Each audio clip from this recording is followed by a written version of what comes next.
Meeting to order.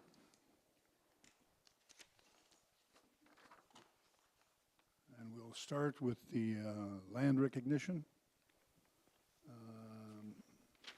Member Griddle. Donna? Did you turn?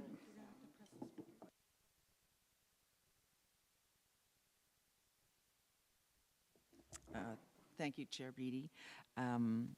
The Niagara Peninsula watershed is situated within the traditional territory of the Haudenosaunee, the Adirondack, and the Anishinaabe, including the Mississaugas of the Credit, many of whom continue to live and work here today. This territory is covered by the Upper Canada Treaties number 3, 4, and 381, and is within the land protected by the Dish with One Spoon Wampum Agreement. Today, the watershed is home to many First Nation, Métis, and Inuit. Thank you. We'll move to approval of the agenda. The first, pardon? Oh, yes. Could I have the roll call, please? Member Beatty? Member Clark? Member Cridland? Here. Member Foster? Member Grant? Member O'Neill? Present. Member Seaborn? Present. Member Tattison? Present. Okay, carry on, Chair. We'll move to approval of the agenda. First,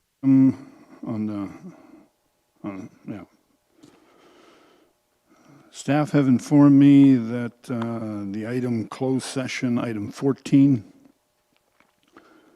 will be brought forward next month. So I'll be looking for a mover and a seconder on the motion to approve the agenda with the removal of this item. Are there any other proposed changes by members? Hearing none. Motion that the agenda for the full board meeting held on September the 20th, 2024 be amended to remove item 14.1.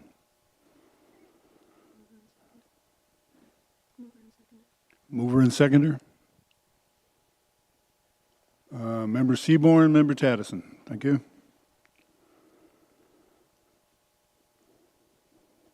All in favor? Carried. Approve declarations of conflict of interest. Do we have any? Conflict? Conflict? I'm going to be a swivel by the time I get through it. Okay. No conflicts of interest. Approval of the minutes. Today we have 4 sets of minutes presented to the board for approval. After having a chance to review the minutes, do members have any suggested changes? Changes to the minutes? Oh, this is going to be fun. Seeing none, I will look for a mover and a seconder to approve these minutes.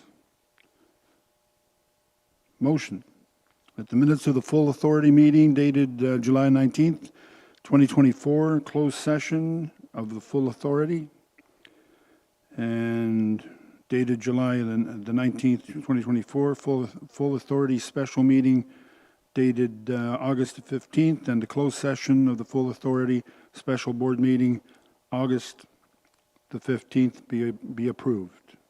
Mover? Thank you. I was going to say Donna. I'm not supposed to say that. Member Griddle?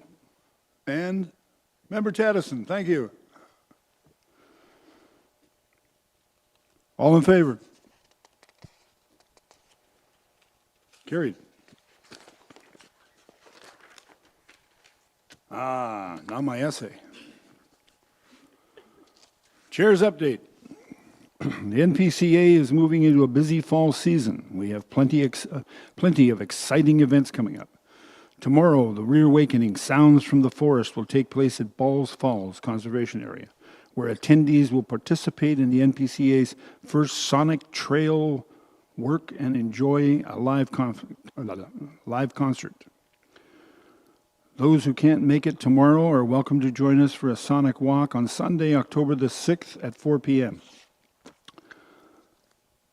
That's part of our reconciliation, I believe. Isn't it? Yes. Staff have been working diligently to prepare for the 50th anniversary of Balls Falls Thanksgiving Festival, running from October the 11th to the 14th. The festival provides an elevated experience for the community to commemorate this milestone. Attendees will enjoy a variety of performances by talented artists, extended hours, an ample opportunity to immerse themselves in the community's cultural and natural heritage. The opening ceremony will kick off with a heritage designation ceremony at 12 p.m. on Thursday at the main stage. Sorry, Thursday or Friday? Yeah, that's what you get for reading. On Friday, sorry, on the main stage. Hosted alongside the Town of Lincoln's Heritage Advisory Committee, I encourage members and the public to join us in the celebration throughout the weekend. I'd like to take a moment, this one's special. I'd like to take a moment to thank Diana Hewson for her dedication to the NPCA over the past 2 terms. Her insights and dedication, the NPCA strategic initiatives will be missed around the table. Throughout her tenure at the NPCA, Diana has served as vice chair of the board in 2019 and most recently chairman of the foundation board. She championed the Nature for Always campaign. For Always campaign, okay. Bringing in the very first major donation and led to the Director's Challenge to a total of more than $7,000 in 2023. NPCA is grateful to her grateful for her efforts in advancing the mission and wish her the best moving forward. Okay, and just a personal note, Diana was a lively question asker. She did her homework, and she was always there. I think we'll miss her. I would also like to congratulate the newest members of the senior leadership team. David DeLuce, who has recently stepped up to be the NPCA's Director of Planning and Development. Congratulations. Wave. There you go. Director DeLuce has been with the NPCA for 10 years. His institutional knowledge and expertise is a huge asset to have around this table. And I know that to be true. Last but certainly not least, we congratulate Lee Yates, who has seamlessly transitioned to the role, seamlessly. I think you had a bit of a bump along the line, didn't you? Yeah. To the role of CAO Secretary Treasurer as of September the 7th. Leilani has a breadth of experience and has contributed to the advancement of the NPCA strategic plan since joining us in 2021. We look forward to the progress come under her leadership, and I now yield the floor to her for remarks. Thank you, Vice Chair Beatty and members of the board. I'm greatly honored by the trust you have placed in me to lead the NPCA, and thank you to our staff for your continued support as I transition into this new role.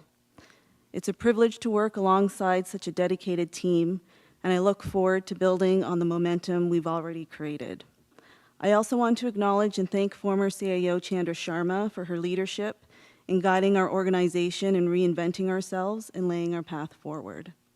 With our 10-year strategic plan as our guiding document, I'm fully committed to ensuring its successful implementation, rooted in the values and the vision you've set for NPCA's future. Together, we'll continue to protect and manage this beautiful, vibrant watershed for future generations. As I step into this role, I'm particularly excited about enhancing our partnerships across the watershed, advancing innovative environmental initiatives, and supporting a resilient organization. The watershed-based resource management strategy that we're developing is a great example of this. And working with our partners in the community, this strategy will ensure NPCA remains at the forefront of environmental innovation, utilizing the latest technologies and science to manage our watersheds effectively. Our conservation area strategy that we're also developing is another important initiative. It provides a blueprint for enhancing these natural spaces while ensuring they remain accessible, protected, and enjoyable for future generations to come. I'm excited to embark on this new chapter together as we continue to make meaningful, positive impacts on our natural environment and the health and well-being of our communities. Thank you, Vice Chair Beatty. And again, thank you and welcome. Welcome in your new role.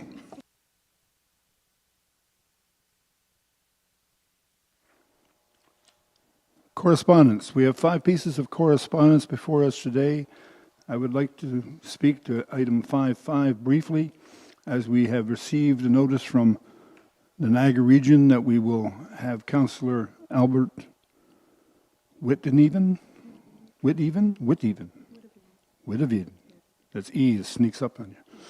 Join us as a board member. And is Albert's not with us today, is he? Okay, we have a new board member to replace Diana. Typically, we would invite new members to join us when we receive this correspondence, but he is unable to attend today. We look forward to having the new member at the table next month. I will look for a mover and a seconder of the motion to receive these 3 items. Motion that we receive the following correspondence received on at September 20th, full board meeting. And the 5 items are correspondence dated August the 13th, HOPA. I had to look that up. Hamilton, Oshawa, and I'm told also Niagara Port Authorities. That's a big area. Correspondence dated, and that first one on HOPA was the Great Lakes Center at Port Colborne. Correspondence dated August 26 from Conservation Ontario, modernization of the Emergency Management and Civil Protection Act. Correspondence dated August 29th from Conservation Ontario, improving accessibility built environmental standards. Correspondence from the Niagara region re the budget strategy, and the correspondence naming our filling the vacancy. CLC 73-2024.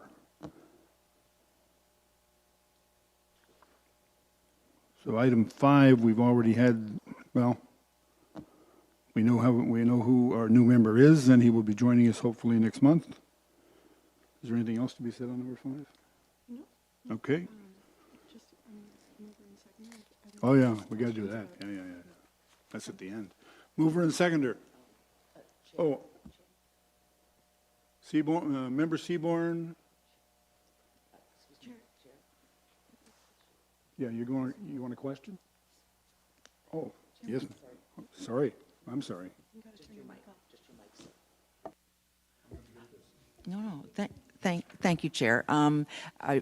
Do we have the opportunity then, just before we pass them all, to pull any other ones to perhaps discuss? Thank you. Through you, maybe directed to the new CAO, I would like to just have some comments on 5.2 and 5.3. So 5.2, if I may, is to do with the proposed modernization of the Emergency Management and Civil Protection Act. Sometimes when I see things that are about modernization, I get some concerns. So if the CAO could perhaps just talk to how that may touch our mandate at the Conservation Authority, that would be helpful. Thank you.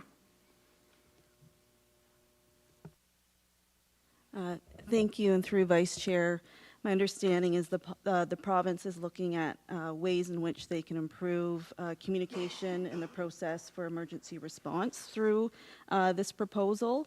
And through Conservation Ontario and in speaking with our Conservation Authority partners, what we did through this correspondence is to ensure that we reiterate our mandatory roles and responsibilities in hazard management, particularly in our flood forecasting and warning program and our floodplain mapping program. And down here where we are in our watershed, we have quite a sophisticated and integrated emergency management system that we have with our municipalities, and also reporting out to the community and up to the province when needed and federal if needed. So our response, collectively to the province, to the conservation authorities is please ensure you include us in any modernization so that we can continue that communication out and the mandated role that we have as a conservation authority. Thank you. Through you again, Chair, for 5.3. And again, another one from Conservation Ontario. It's to do with improving accessible built environment standards. And again, I'll go through the CAO and just maybe comment where we are. That looks like an enormous effort as well. So where we are as an authority and maybe some challenges we're going to see with this act. Thank you. Thank you for the question, and yeah, we were really pleased to be able to comment on this aspect. Obviously, accessibility at our parks specifically is very important to us, and which is evident in our strategic plan under the improving access to green space section. But I think we've been able to prove we've taken this seriously within if you look at our last 3 projects that we've done, whether it's Cave Springs, Rockway, St. John's, the accessibility component has been at the forefront and as important in any other aspect of the project. So it's something we want to continue to look at to improve at all of our parks. But as you mentioned, there's certainly challenges as well. A lot of our properties are escarpment properties. The landscape of these properties at times can make it very challenging, but when possible, it's something we're going to take very seriously.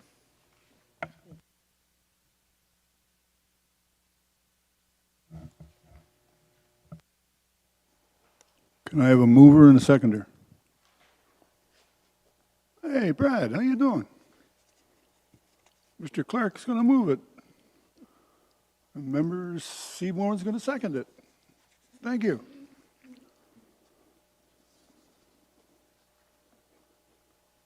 All in favor?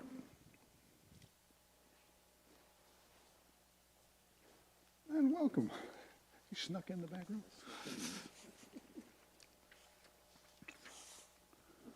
I move on to presentations. Presentations, we have none today.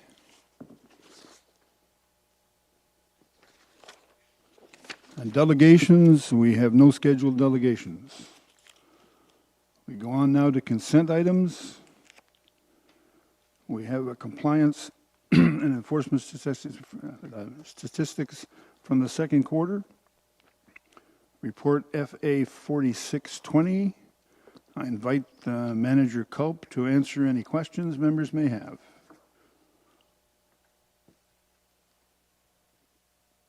Any questions? That was easy. Can I have a mover and a seconder, please? That the report FA 4624 re-compliance and enforcement second quarter be received. Mover, Rob, and, oh, sorry. Member Foster. Member Gridwood. All in favor? Carried.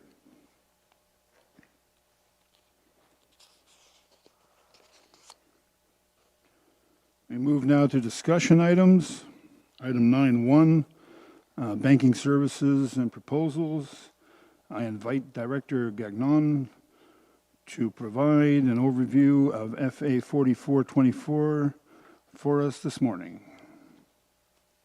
You have the floor.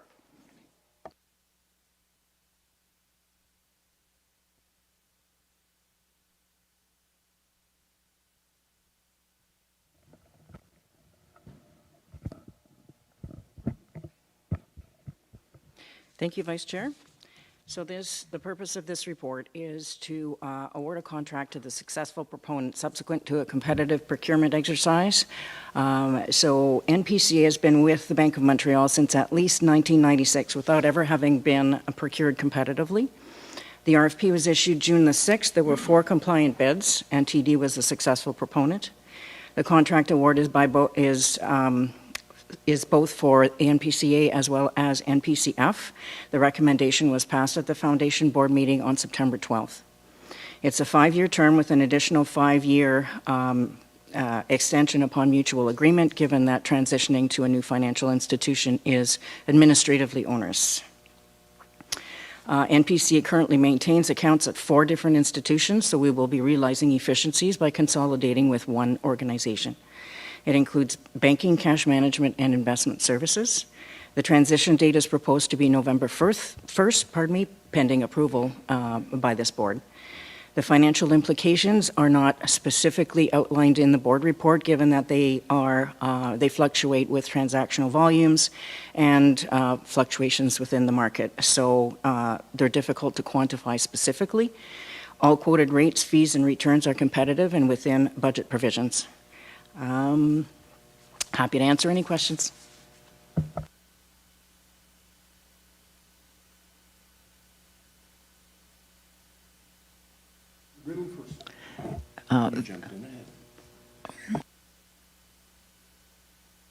Thank you, Chair. Through you, so this obviously is going to even have customer service impacts, I can see, in terms of the smoothness and the having to track things down. So that's a wonderful success story around smoothing that out. One of the areas that maybe we could talk about briefly is now going forward, are we in a better position to consider how, let's say, grant funds or funds that, have to sit waiting for approvals, et cetera, or projects, how they might be invested in the future and how that can align with also our strategic goals. Thank you. Through you, Vice Chair Beatty, certainly the reserves are invested within the authority, and there's an endowment fund with the foundation as well that resides within the investment portfolio. It's expected that the TD Bank will also has robust ESG protocols that they employ within their proprietary ESG matrix. I have to admit that at this juncture I have not investigated that in detail, but I certainly do have some correspondence or some materials that I can circulate to this board as well that provides details on sustainable investing. So our intent is to ensure that interest rates are paid on unused balances as well without having to necessarily invest in specific instruments. So that is also in progress, so I can certainly report something more specific post 1st of November. But certainly their ESG protocols are very robust. It's nice to see.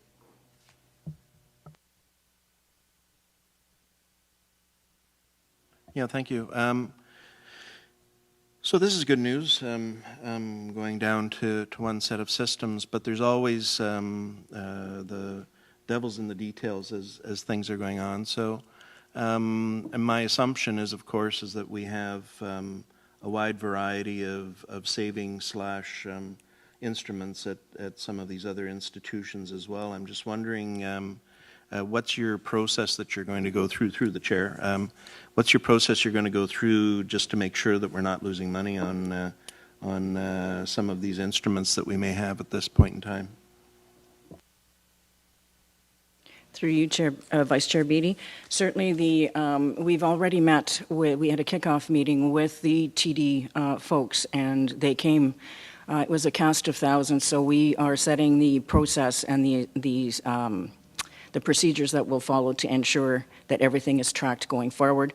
There's a specific individual assigned to our account from an investment perspective. There's another for cash management and treasury functions and that type of thing. So we have, and within the finance group, within both NPCA and NPCF, although largely that's the same same folks.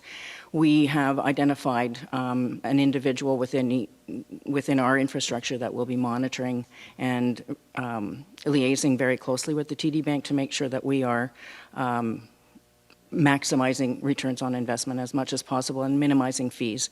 I'm expecting to realize some significant efficiencies with going back down to only one, not back down. We've been scattered largely because we had to in order to accommodate banking at the various conservation authority or conservation area service or conservation areas, so that we should be able to realize some significant efficiencies there. Follow-up question. So there's no real incentive for one of the other banks that we're now moving away from to be nice to us as we're going through this.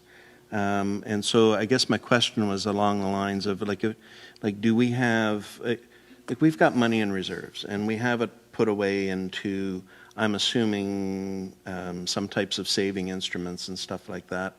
Are we going to let those things naturally run out and then transfer monies, or are we going to be cashing out and possibly taking losses on some of these things, or what's the plan in and around that? Through you, Mr. Chair. Thank you for the question. Through you, Vice Chair Beatty. Certainly, as we went into this process looking for posting the RFP and such, we intentionally set the redemption dates and whatnot to allow us the flexibility to be able to transition without penalty. I'm duly impressed. Normally, these bureaucratic institutions don't think through things like that. So, well done. Thank you. So, okay. So then so everything should come into place relatively nicely. So that's good. Thank you very much, Mr. Chair.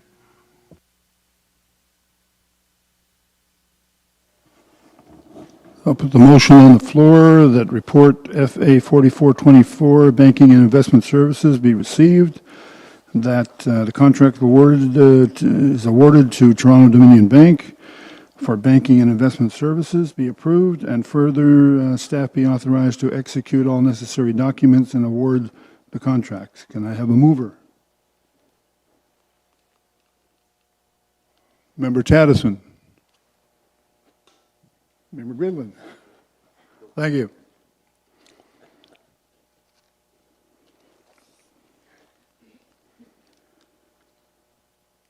We're now going to move to item 9.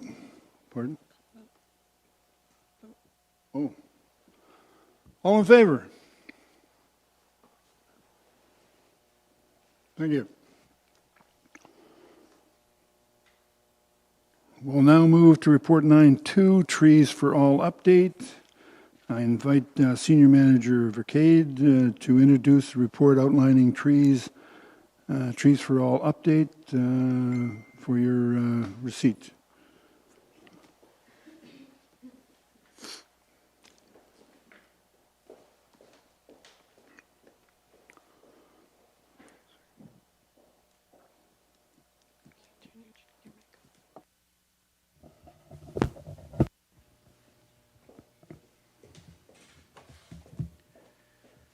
Okay, thank you, Vice Chair Beatty. The report that the members have before them is intended as a formal introduction to the Trees for All program and its inherent considerations to consolidate delivery of NPCA's annual tree planting services starting in 2025. This program has been in development for several years and is the vision of former CEO Chandra Sharma, who challenged staff to strive for a high-volume multi-year planting initiative in partnership with NPCA's member municipalities and other key organizations across the Niagara watershed, such as the Niagara Parks Commission.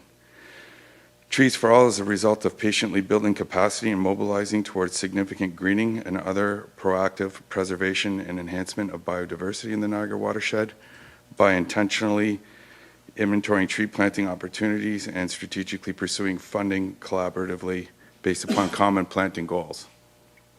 These include NPCA's traditional tree planting objectives with respect to environmental co-benefits, like increasing wooded and forest cover, restoring habitat, and improving water quality.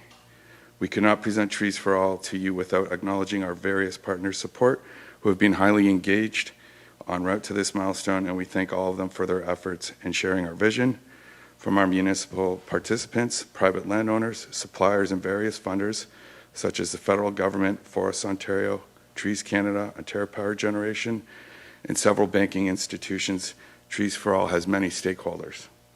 I would also add this report is closely associated with the Vineland Research Procurement Agenda item, wherein the Associated Community of Practice for Native Seed Collection and Coordination to Support Trees for All is detailed. And lastly, before I open it up for questions, I'd just like to add that this is certainly just the beginning with respect to communication regarding this program as we progress towards funding announcements and begin carrying out the scope. There is a significant communications plan being crafted so that we can re-engage with private residents and the broader public. Thanks.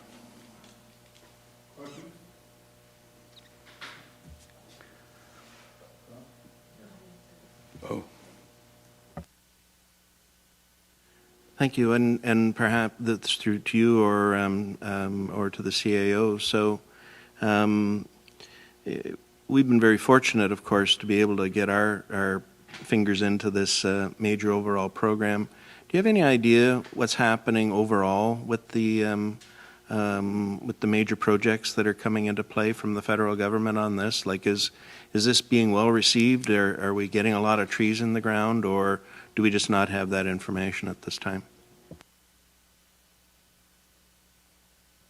Through you, Vice Chair, I'd just like to seek clarification a little bit on the question. So this is our program or the broader federal program?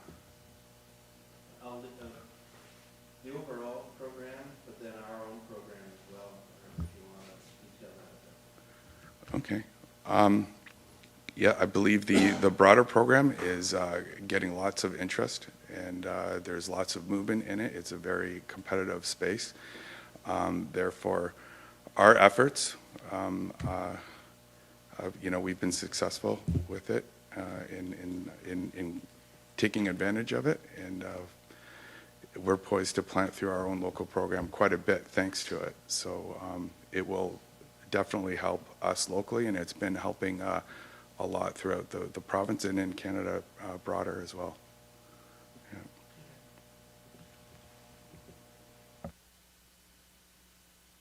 Member Seymour. Thank you, Mr. Chair. Through you to the Speaker. I had asked about this program a little while ago. I had been asked by a couple of people that were looking at some trees for private property. So is that part of the program still available? And if so, one of the questions was how much space needed to be available in order to secure these trees for reforestation? Thank you. Jeff? Oh, thanks. Through you, Chair, that's a great question. Absolutely, we're still working with private landowners. The report details that there's actually two aspects to the program. There's a private landowner aspect, as well as an aspect with our partners on public lands. So we will be planting, and we aspire to plant significant numbers annually through this program with private landowners. In terms of minimum requirements, we work with several aggregators, and there are eligibility minimums, but some of the funds that we have are also available to help us with some potted stock with private landowners who are not able to do 500 to 800 trees on a certain size on their private land with the bare root tree planting aggregators we're working with. Thank you for that. And where would we get more of this information, just so I could pass that along to those that have requested it? Through you, Vice Chair Beatty, that's a good question. We currently have, when we compiled the inventory, so we've actually engaged a lot of private landowners, and this is probably why some of your inquiries are coming. It's been a while since we've been able to communicate back to them as the program's been forming, but we have the Be Engaged program or portal for Trees for All, where you can ask questions, you can get in contact with staff. There's a lot of frequently asked questions related to that. We're also, as part of the communications plan that I was talking about, we're revamping our restoration landing page on the corporate website, which will have a significant Trees for All presence as well. And as we get rolling on that and we're able to speak more openly with these funding announcements coming, we'll actively be engaging all the private landowners who responded for follow-up in terms of next steps. And I'd also add, we actually have staff in the field validating sites right now with a lot of those registrants for next year's scope. So I hope that answers your question. Thank you. Thanks very much. Yes, thank you. Any other? Member Gridley. Thank you, through you, Chair. You did mention then briefly the communication plan, so I think I'll wait with all my questions till we have this communication plan, and the landing page is going to be exciting. So approximately how long might it be before this is a really big news story for our community? Through you, Vice Chair Beatty, thanks for the question, and I think we have some indication that it might be very, very, very soon.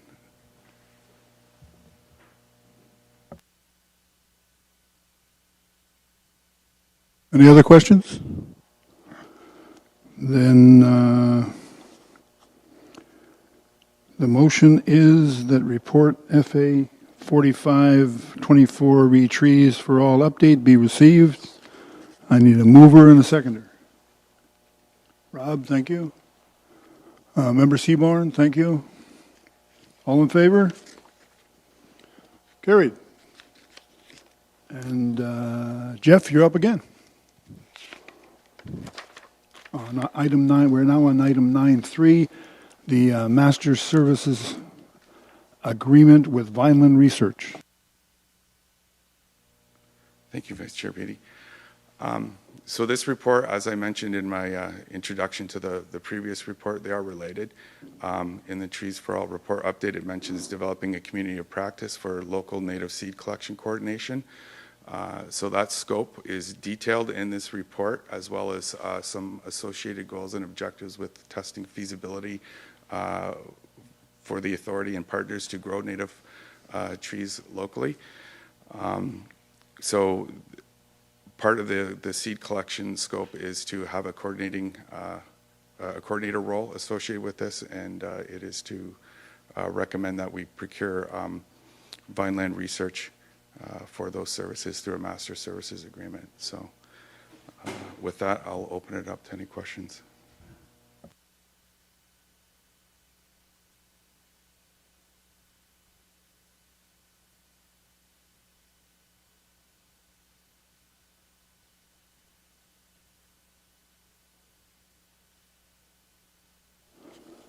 This is a bit of a long one. The motion is that the Master Services Agreement with Vineland Research and Innovation Center for preparing a roadmap to 1 million trees be received, and that staff be authorized to enter into a Master Services Agreement with Vineland Innovation Center in the amount of $240,000, and further that we authorize NPCA officials to take the necessary action to finalize the Master Services Agreement, including obtaining any necessary approvals and signing the execution of documents.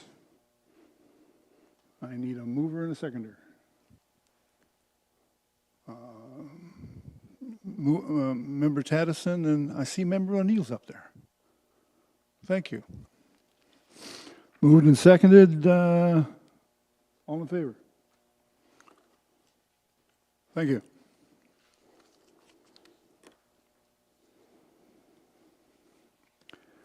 We now move to item 9.4, report number FA 4724, delegation of authority under the Conservation Authorities Act. And I'll ask our new CAO to provide the overview and answer any questions the members may have.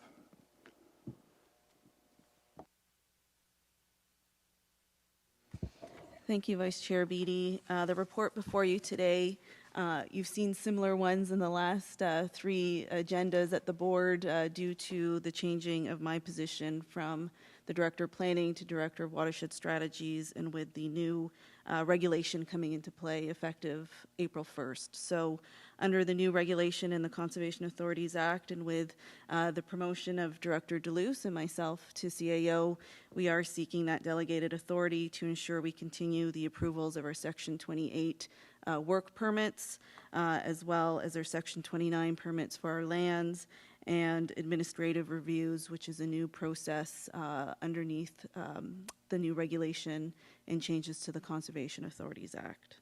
So with that, I'll answer any questions you may have. Questions?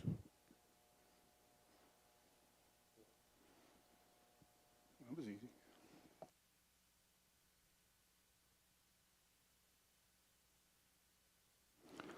The motion then is that report FA 4721, delegation of authority under the Conservation Authorities Act, be received, that the board delegate authority under Section 28.4 of the Conservation Authorities Act to the CAO, Secretary Treasurer, and Director of Planning and Development as signatories on Section 28 work permits beginning September the 20th for the terms of their employment with the Niagara Peninsula Conservation Authority, and that the board delegate authority under Section 28.4 of the Conservation Authorities Act to the CAO Secretary Treasurer as a signatory on Section 29 permits beginning September the 20th for the terms of their employment. And further, that the board delegate authority under Section 28.4 of the Conservation Authority Act to the CAO Secretary Treasurer and Director of Planning and Development to carry out administrative reviews of complete permit applications under Section 8 of the Ontario Regulation 4121 beginning September the 20th, 2024 for terms of their employment with the NPCA. Do I have a mover? Thank you, Brad. And thank you. Thank you, Don.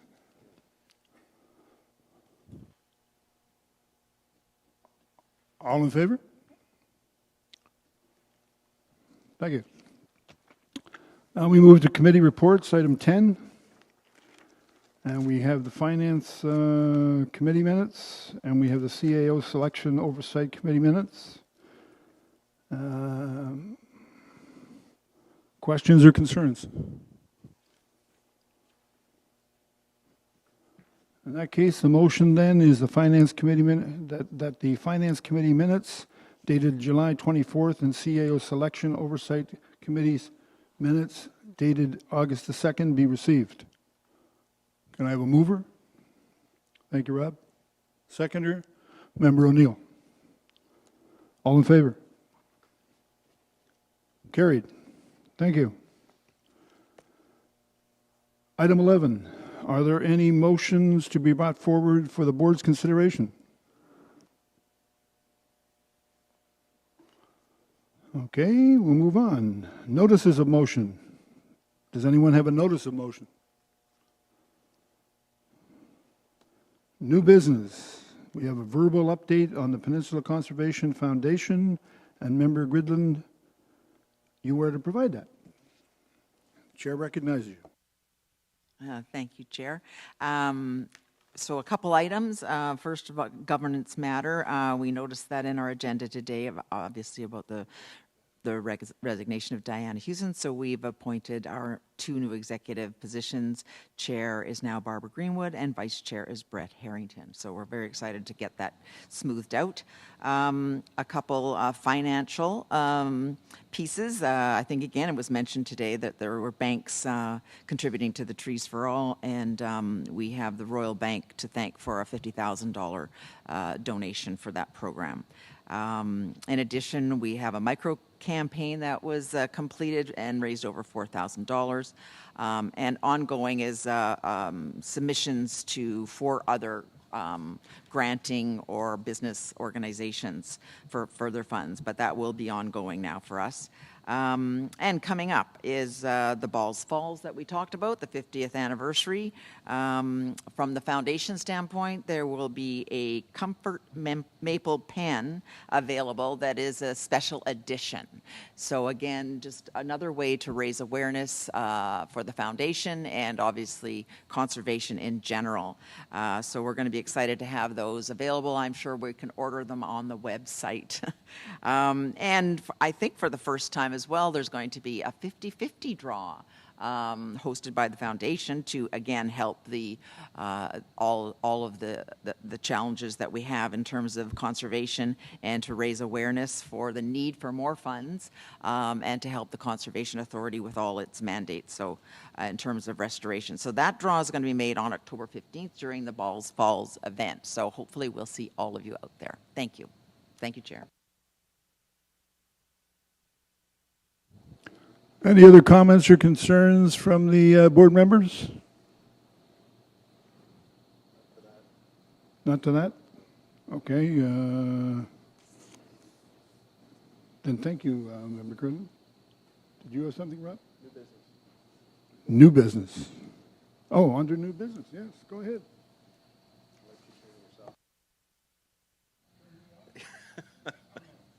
Yes, it's always fun playing with the microphones. So I noticed, of course, under the correspondence, we had the information from HOPA today that was going on, and I also am aware that Conservation Ontario is big time into reviewing Great Lakes Watershed Initiative and all of these areas. So I'm not expecting an answer today, but through to the CAO, it would be great if we can get sort of an up-to-date on where things are at. I had offered my services in that area back some time ago to both the NPCA and Conservation Ontario as they start looking at trying to set this up, making sure that we have everything well organized and well governed. So I'm still available if this is an area that we wish to go down the road with. So anyway, hopefully we see something at our next meeting. Thank you.